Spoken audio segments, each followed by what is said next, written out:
Составлен даже реестр бедных. Как отмечают эксперты, сейчас в России 72% из числа бедных – это семьи с детьми, и 17% из которых многодетные. Как помочь им и сделать меры поддержек эффективными, сегодня обсуждал большой кворум специалистов. Меры, во-первых, существующие, наверное, можно расширять. Очень важно повышать их адресность.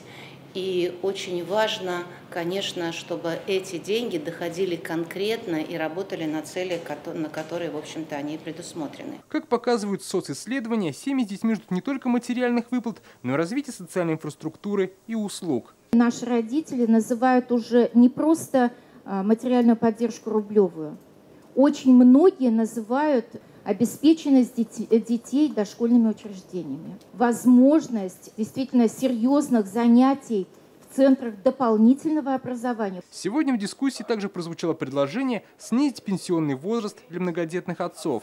Если эта проблема будет решена, и государство даст стопроцентные гарантии, что, выходя на пенсию на несколько лет раньше, многодетные отцы будут иметь такую существенную льготу, я думаю, у них не будет уже страха перед решением рожать второго, третьего и последующих детей. Семьям нужно помогать решать жилищный вопрос, а в школах вести предмет «семейная психология». Как говорят парламентарии, они ждут больше предложений. Мы готовы к этим темам. Я хочу показать, что мы двигаемся вперед. Мы видим, все наши решения, которые мы принимали последние годы, исходили от тех заявлений или от тех поручений, предложений наших избирателей. Собрать больше предложений от избирателей позволит предстоящие выборы в Госдуму. Как отмечают, семейная тема станет одним из ключевых пунктов в программах кандидатов.